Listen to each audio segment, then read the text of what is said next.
nesse mês de outubro.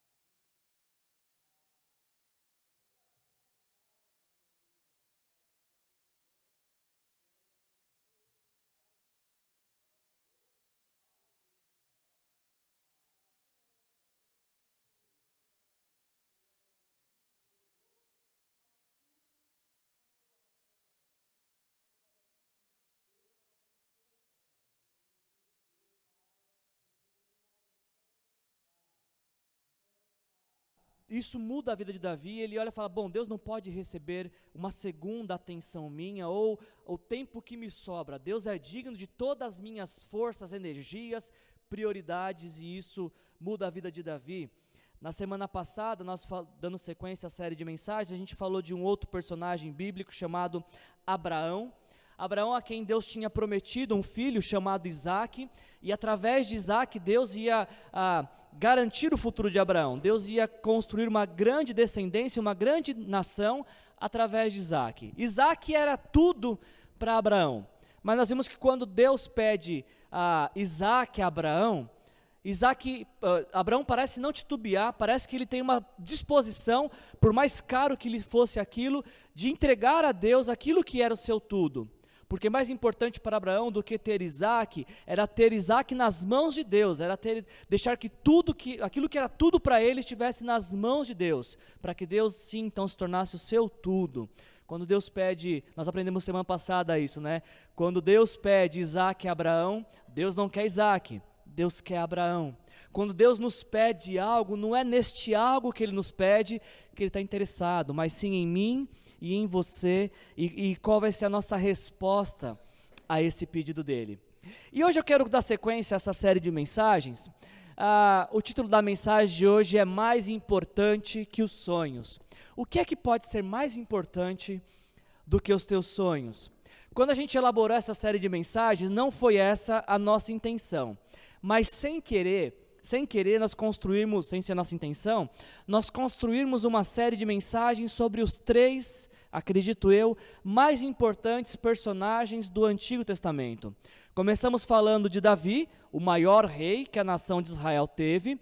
Falamos semana passada de Abraão, que é aquele com quem se inicia esse projeto de uma grande nação, a nação de Israel. E hoje a gente vai falar de um personagem intermediário que possibilitou que uma nação fosse construída. Começamos com Abraão, que foi o patriarca, o primeiro, aquele que Deus chamou para dar início a essa nação. Falamos sobre Davi, que foi o rei, principal rei da nação constituída de Israel. E hoje a gente vai falar de um intermediário, de um homem que possibilitou que a nação viesse a existir, e o nome desse homem é Moisés. A gente vai ler alguns textos do livro de Êxodo para observar o significado de quando tudo não é o bastante na vida de Moisés. E antes da gente começar, só para introduzir a nossa mensagem de hoje, se você quiser deixar a Bíblia aberta em Êxodo, pode deixar, segundo livro, mas preste atenção neste texto aqui, uma frase de C.S. Lewis, que diz o seguinte: se encontra em mim um desejo que nenhuma experiência deste mundo possa satisfazer, a explicação mais provável é que eu fui feito para um outro mundo.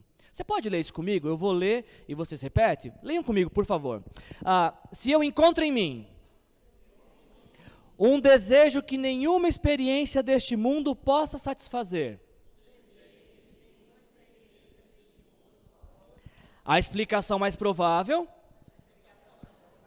é que eu fui feito para um outro mundo. Ou seja, isso faz de mim e de você um ET.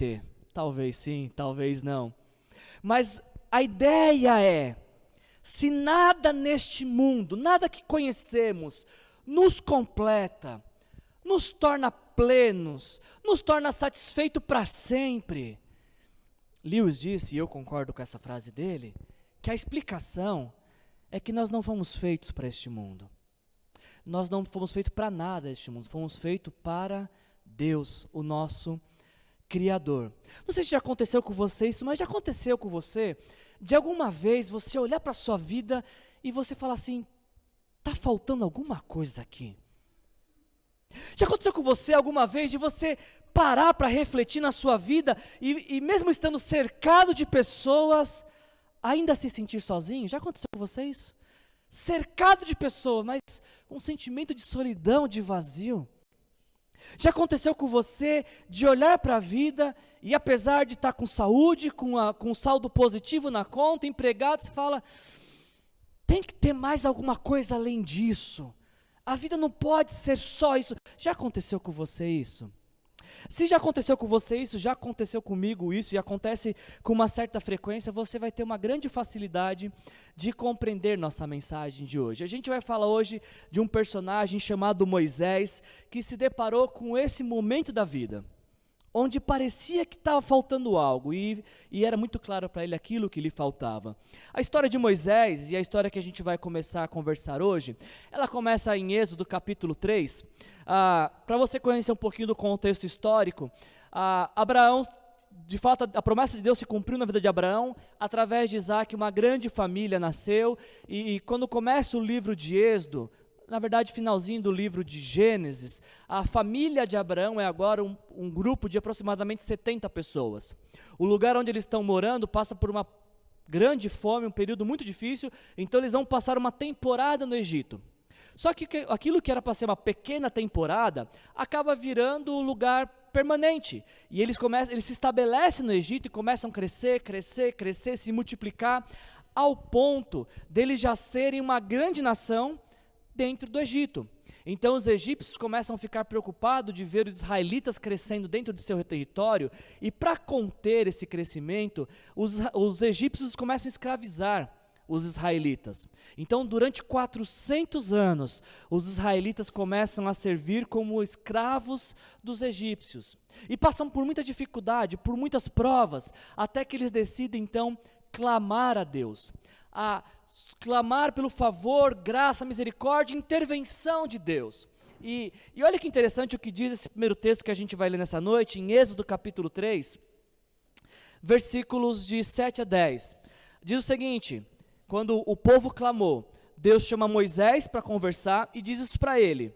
Disse o Senhor: de fato, tenho visto a opressão sobre o meu povo no Egito, e também tenho escutado o seu clamor por causa dos seus feitores, e sei quanto eles estão sofrendo. Por isso decidi livrá-los das mãos dos egípcios e tirá-los daqui para uma terra boa e vasta, terra onde mana leite e mel. Esse foi um dos primeiros textos que eu preguei aqui na igreja, faz quase uns 5 anos que eu preguei esse texto. E desde que eu leio esse texto ele fala de uma maneira muito especial ao meu coração. Porque olha o que Deus diz quando Moisés se apresenta diante dele. Deus fala para Moisés: Moisés, o sofrimento do meu povo não está passando desapercebido por mim, porque eu tenho visto o que meu povo tem sofrido. Deus fala para Moisés: Moisés, eu tenho escutado o clamor do meu povo. Pode ser que o céu pareça fechado, mas os meus ouvidos estão abertos à oração que se faz em meu nome. Deus fala para Moisés: Moisés, as necessidades do povo de Deus nunca fugirão do conhecimento do povo de Deus. Deus fala: eu sei o quanto eles estão sofrendo.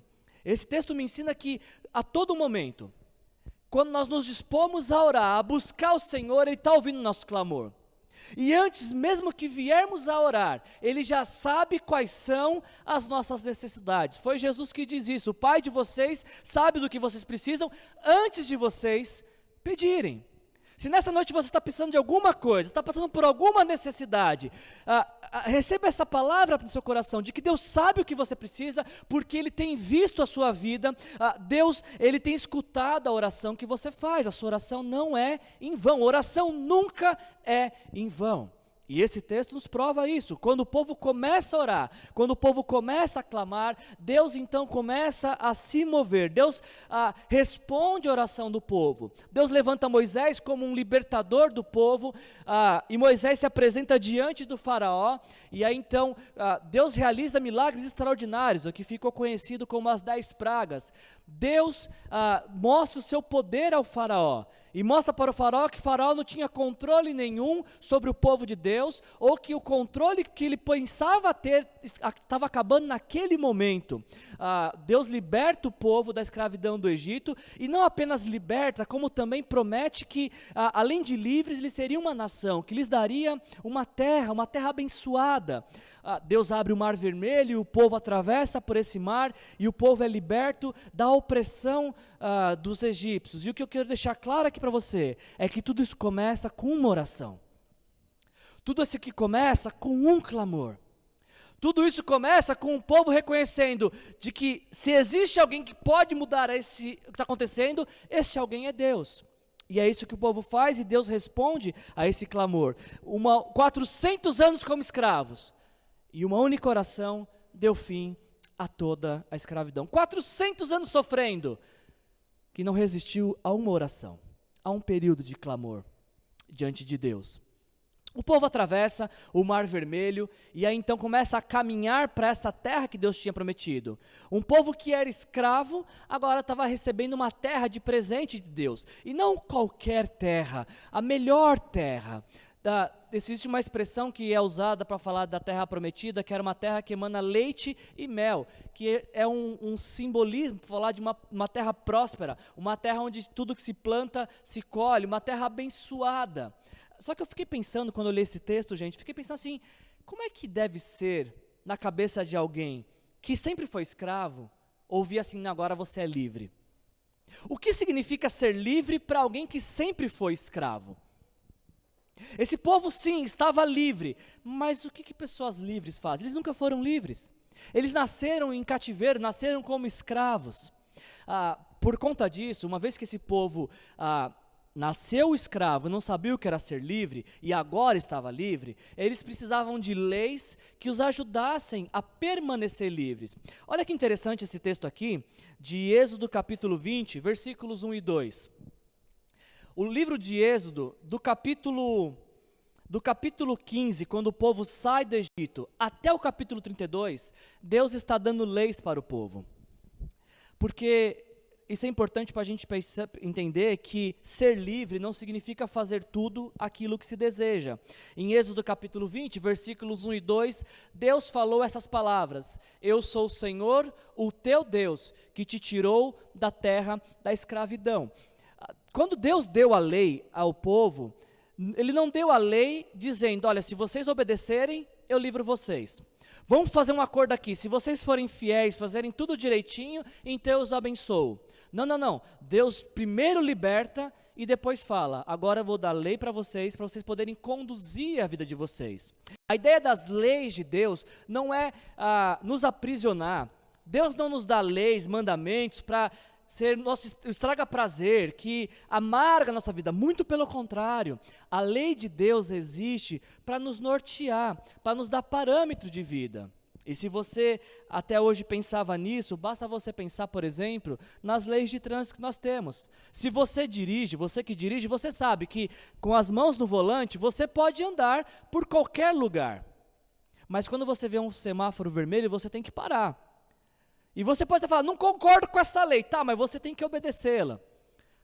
Porque se você não obedecer, você pode se prejudicar e prejudicar outros. No volante, você pode andar do jeito que você quiser, mas em alguns lugares existem limites de velocidade. Porque nosso país é opressor e te castiga. Não posso ser livre e andar como eu quero? Não pode. Mas isso também não te faz escravo. Isso apenas te dá, te norteia até onde você pode ir. Existe uma confusão que se faz de se achar que liberdade é fazer o que se quer. Ser livre não é o fazer o que se quer. Ser livre é podendo fazer o que quer, fazer o que é certo, para que a sua liberdade não atrapalhe a liberdade do outro. Fazer o que quer não é liberdade, é anarquia. Imagina se todo mundo, você ouvisse a voz de Deus, te dizendo as seguintes palavras: olha, a partir de hoje, daqui até você morrer, você nunca mais vai ter dúvidas do que fazer na sua vida. A partir de hoje, você sempre vai saber que direção tomar, que decisão tomar, por que caminho percorrer. A partir de hoje, não vai te faltar absolutamente nada. Tudo que você desejar e sonhar vai ser uma realidade para você. A partir desta noite, você estará sempre protegido, não vai ser roubado, não vai ficar doente, não vai perder dinheiro na bolsa, não vai entrar em cheque especial, nem limite. Pergunta: como é que você reagiria a isso?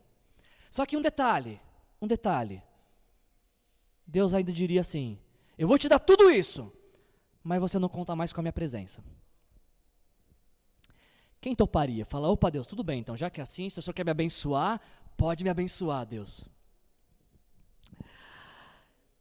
Você vai ter tudo, menos a minha presença. É isso que Deus está apresentando para Moisés, neste ponto.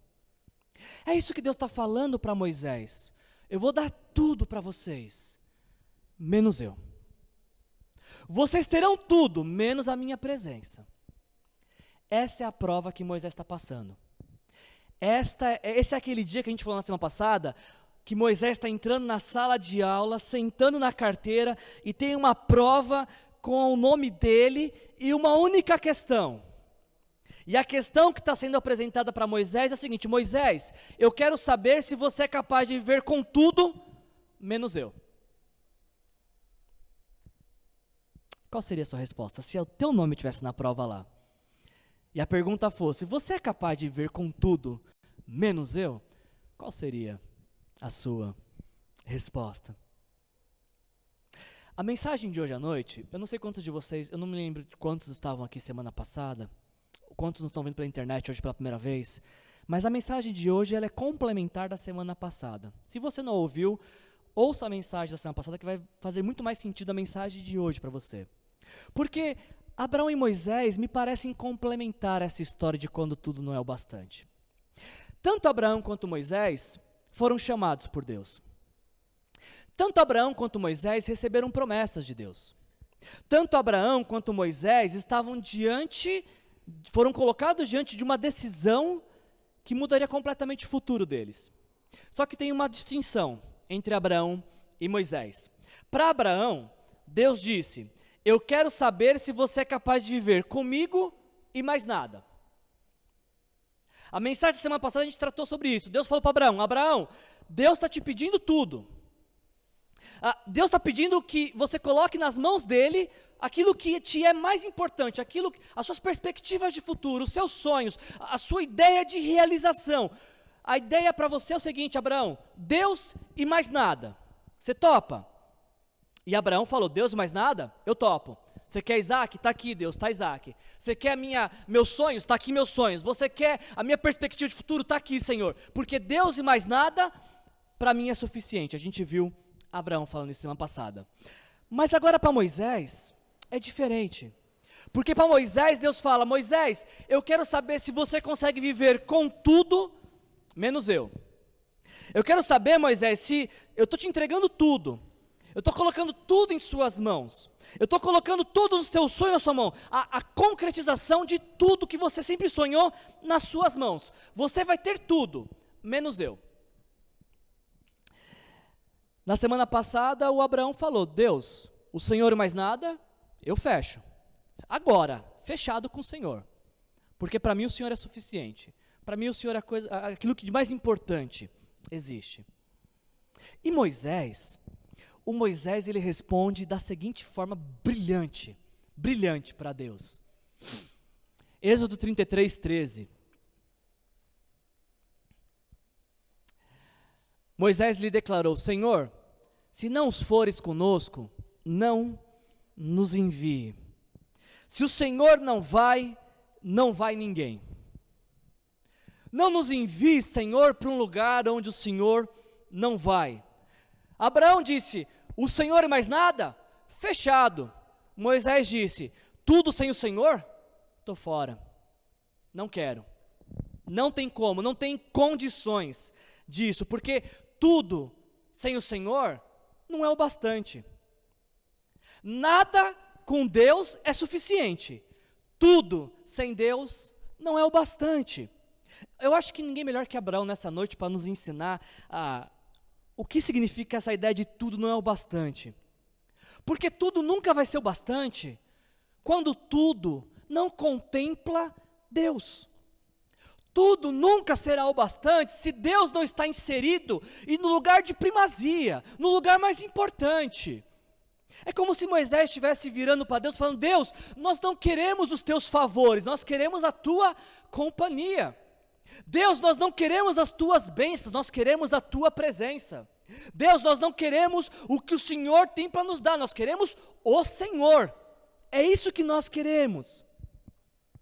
Dentre tantos textos que nós poderíamos estudar, meditar na Bíblia, eu acho que poucos, nenhum seja tão bom para nos ajudar nessa noite a compreender essa ideia, nos ajudar a desfazer essa ideia que nós criamos de imaginar um Deus que é apenas realizador dos nossos sonhos. Esse é típico do texto que nos ajuda a pensar em Deus não apenas como promotor dos nossos ideais, como financiador das nossas causas, como o gênio da lâmpada que realiza tudo, como o guardião que não deixa nada nos acontecer. Talvez você já tenha ouvido falar de que se você está passando por um problema, ou você está em pecado, ou talvez você não está fazendo o ritual certo para agradar a Deus e conquistar seu favor. Mas isso não é verdade, isso é mentira. A gente tem que parar de imaginar a vida cristã dessa forma. Se eu tenho tudo, é porque eu conto com o favor de Deus. Se eu estou passando por necessidade, Deus se esqueceu de mim. A gente tem que parar com isso. Porque a bem da verdade é que existem pessoas que não temem a Deus e contam com o favor de Deus. De forma que temer a Deus não é critério para uma vida sem sofrimentos. A Bíblia diz que o sol, quando nasce o sol e a chuva vêm sobre a lavoura de quem teme a Deus e de quem nem acredita que Deus existe. Quando nós respiramos, esse fôlego de vida vem de Deus, mas não vem no coração só de quem crê, não vem no pulmão só de quem crê, vai no coração de quem inclusive rejeita Deus e faz militância contra Deus. O texto mais conhecido da Bíblia, João capítulo 3, versículo 16, diz que Deus amou o mundo inteiro, Ele não amou só os que criam. O texto não diz assim, porque Deus amou aqueles que viriam a crer e lhes deu seu Filho unigênito. Não, Deus amou a todos e por isso enviou Jesus por todos, para que todos os que nele depositam sua fé e esperança não morram, não vão para o inferno, mas tenham a vida eterna. Deus não é Deus apenas daqueles que creem nele, Deus ama até aqueles que não creem nele, de forma que uma vida cheia de bênçãos, de favores, uma vida que dá tudo certo, não serve de referência para dizer Deus está presente ou não, Deus não está presente. Tem crente que tem carro bom e tem crente que tem carro ruim, tem crente que come filé mignon e tem crente que come ovo frito, ovo assado, ovo cozido, ovo batido. Isso não é parâmetro para a gente falar quem é abençoado por Deus ou quem não é. Quem é favorecido por Deus ou quem não é. A gente tem que aprender de categorizar que se eu tenho tudo, Deus está comigo. Pode ser que você tenha tudo e Deus está distante de você, como a gente está vendo nessa proposta que Deus faz. Moisés, você quer tudo sem minha presença? Não, Deus, tudo sem tua presença não tem como. Não tem como ter tudo, Senhor, sem tua presença. Moisés me parece ser esse personagem bíblico que nos ensina que tudo nunca será o bastante se Deus não tiver o presente. E olha as palavras que Moisés completa dizendo para Deus. Moisés fala assim: se nos fore conosco, não nos envie. Como se saberá que eu e teu povo podemos contar com teu favor se não nos acompanhares? E preste atenção nessa palavra aqui em amarelo. Olha o que Moisés fala para Deus: o que mais poderá nos distinguir a mim e a teu povo, de todos os demais povos da terra, Não são as bênçãos que distinguem quem é de Deus e quem não é. É a presença de Deus na vida. Você entende isso? Não é o meu saldo bancário que diz o quanto Deus é presente na minha vida. É a própria presença de Deus que fala se eu pertenço a Ele ou não. É como se Moisés virasse para Deus e falasse: Senhor, o tudo que o Senhor me der não fará diferença na minha vida, não tem valor nenhum, se o Senhor não estiver presente. Tem um texto que nós lemos, e eu acho que a gente lê ele errado na Bíblia, ou a gente lê ele pela metade, que nos ajuda a entender muito bem o que Moisés está ensinando. Filipenses capítulo 4, um texto muito conhecido, versículos 11 a 13, diz o seguinte, o Paulo falando: aprendi a adaptar-me, algumas Bíblias dizem aprendi a contentar-me a toda e qualquer circunstância. Sei o que é passar necessidade e sei o que é ter fartura. Aprendi o segredo de viver contente em toda e qualquer situação, seja bem alimentado, seja com fome, tendo tudo ou passando necessidade, e aí o texto que todos conhecem, tudo posso naquele que me fortalece. Geralmente, nós olhamos para esse texto aqui e nós achamos que o Paulo está nos ensinando que quando nós passamos por dificuldade, quando temos alguma dificuldade, a gente pode, em meio à dificuldade, contar com a ajuda de Deus, porque tudo posso naquele que me fortalece. Se passo por escassez, eu posso passar por escassez junto com Deus. E o texto diz isso, só que não diz só isso. Há um tempo atrás a gente falava assim: eu quero ver você ser fiel nas dificuldades. É na hora da dificuldade, das provas, que a gente tem que mostrar fidelidade. É verdade, mas é meia verdade. Porque o que eu tenho percebido é que também tem sido muito difícil ser fiel quando tudo está bem. Tem sido muito difícil ser fiel, manter os joelhos dobrados, uma vida devocional, prazerosa, de deleite em Deus, quando o saldo está positivo na conta, quando os filhos estão com saúde. Antigamente eu falava isso: eu quero ver ser fiel nas provas, e hoje eu estou revendo esse meu conceito. Eu quero ver ser fiel nas provas, mas também quero ver ser fiel quando tudo vai bem.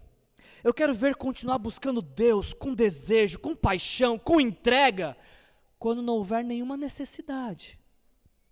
Quem você acha que busca mais a Deus? Quem tudo tem ou quem tudo precisa? Quem tudo precisa. Quem tudo tem, às vezes esquece que Deus existe. E é isso que Moisés vem nos ensinar. Eu posso ter tudo, mas eu ainda preciso muito de Deus. Eu posso ter tudo, mas ainda, se eu não tiver Deus, eu não tenho nada. Estará tudo perdido. Eu não sei, mas me parece que a gente aprende a ter tudo. A gente cria aquilo que a gente falou semana passada, um alvo, objetivo, e quando a gente alcança isso, parece que chegou ao fim. Um outro exemplo bíblico que eu quero compartilhar com vocês, já caminhando para o final, um outro texto bíblico, Lucas capítulo 17, versículos 11 a 18, diz o seguinte: a caminho de Jerusalém, Jesus passou pela divisa entre Samaria e Galiléia. Ao entrar no povoado, 10 leprosos, dirigindo-se a ele, ficaram a certa distância e gritaram em alta voz: Jesus, mestre, tem piedade de nós. E ao vê-los, ele disse: vou mostrar-se ao sacerdote. Enquanto eles iam, foram purificados. Um deles, quando viu que estava curado, voltou, louvando a Deus em alta voz. Prostrou-se aos pés de Jesus e lhe agradeceu, e este era samaritano. E Jesus lhe perguntou: não foram todos 10 purificados? Onde estão os outros 9? Não se achou nenhum que voltasse e desse louvor a Deus, a não ser esse estrangeiro? Pergunta: quantos nesse texto foram curados por Jesus? Vou dar uma dica. De novo. Quantos neste texto foram curados por Jesus? Quantos voltaram? Por que voltou um só se 10 foram curados? Porque para 9, tudo que eles queriam era ser curado. Eu não vejo a hora de ser curado. Foi curado. E? Eu não vejo a hora de casar. Casei. E? Não vejo a hora de ter um filho. O filho nasce. Não para de crescer aquele pé. E? Não vejo a hora de me formar, não aguento mais estudar. Me formei com méritos. E? A gente se acostuma com o tudo. E chega uma hora que o tudo já não é mais valioso. Já não tem mais valor. Moisés parece que compreende isso. Que tudo nunca será suficiente sem Deus. Ele fala para Deus, Deus não nos envie para um lugar que o Senhor não vai. Ou seja, Deus, sou capaz de ficar com o Senhor no deserto do que entrar numa terra prometida onde o Senhor não vai estar. Prefiro continuar no deserto com o Senhor do que ir para um lugar, por mais abençoado e bom que seja, sem o Senhor. E eu e você nessa noite, diante dessa mensagem? O que será que nós realmente preferimos? Deserto com Deus ou um lugar tranquilo sem Deus? Eu não consigo terminar essa mensagem, pensar numa outra forma de terminar essa mensagem nessa noite, a não ser nos colocando diante do seguinte questionamento. Qual a diferença que a presença de Deus faz em nossas vidas? Era isso que estava em jogo para Moisés, a presença de Deus. E Moisés fala, fico com a sua presença, Senhor. E eu e você nessa noite, diante dessa mensagem? Que diferença faz ter a presença de Deus na nossa vida? Será que nós conseguimos, nessa noite, continuar caminhando sem Deus? Ou será que diante dessa mensagem a gente chega diante da mesma conclusão que Moisés? Deus, não darei um passo a mais sem o Senhor. Quando Moisés disse para Deus que não avançaria, Deus, não vou, sem o Senhor não vou, eu não vai ninguém. Deus fala algo para Moisés que deveria ser um alvo para nossas vidas também. Moisés declarou, se não fores conosco, não nos envie. O Senhor disse a Moisés, farei o que me pede, ou seja, eu vou com vocês, porque tenho me agradado de você e o conheço pelo nome. Moisés vira para Deus e fala, Deus, eu não posso viver sem o Senhor. Eu estou tanto tempo caminhando com o Senhor que eu já não sei mais como é que é viver sem o Senhor. Então, por mais que proveitoso, vantajoso, que possa me parecer alguma coisa, se isso não contempla o Senhor, a tua glória, o Senhor sendo honrado, isso não tem valor para mim, Deus. E a resposta de Deus é, então Moisés, eu vou junto com você nisso. Se a minha companhia é mais importante para você do que aquilo que eu posso te dar, eu vou com você. Eu acho que esse deveria ser um dos nossos alvos. Se tornar uma companhia agradável para Deus. Porque a companhia agradável de Deus sempre será agradável. Mas será que a minha vida, a sua vida, é uma companhia agradável para Deus? Será que nós também ouvimos Deus falando, olha, eu vou junto com você, aonde quer que você estiver, eu estou junto com você, e eu tenho me agradado da sua vida? Esse deveria ser um alvo para nós. Porque quando a gente fala assim, eu quero agradar a Deus com a minha vida, a gente está dizendo para Deus, Deus, eu me importo mais com o Senhor do que com aquilo que o Senhor pode me dar. Tudo nunca será o bastante se Deus não estiver presente. Um romance nunca será o bastante se Deus não estiver nessa relação. Uma boa formação, uma boa profissão nunca será o bastante se Deus não for reverenciado e honrado acima disso. Muito dinheiro no bolso, saúde para dar e vender, nunca será o bastante se Deus não estiver presente, recebendo o primeiro lugar de honra, sendo mais desejado do que saúde, dinheiro no bolso, saúde para dar e vender. Mais valioso do que o que Deus pode dar, o que Ele nos ensina nessa noite, é a própria presença dele e conseguir e querer, desejar conviver com ele intensamente. Esse é o desejo do seu coração nessa noite?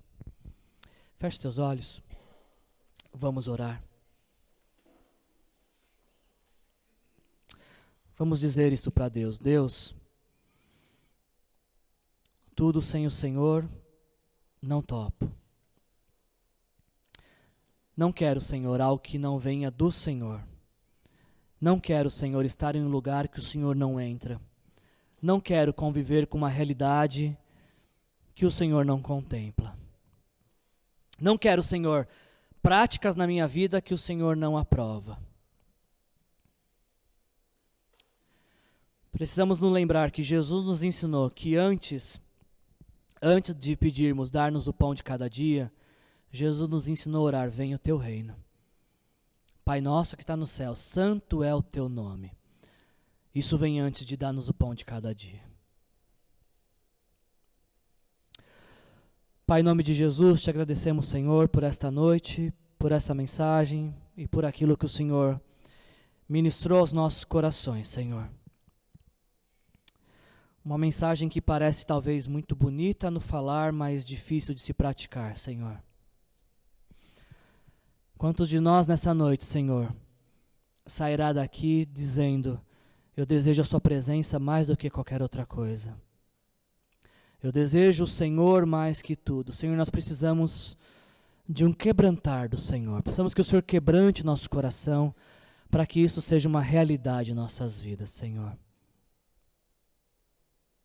Porque, Senhor, sem a Tua presença, Senhor, sem a Tua presença perceptível em nossas vidas, Senhor, nada nesse mundo tem o prazer, tem a condição de nos satisfazer, Senhor.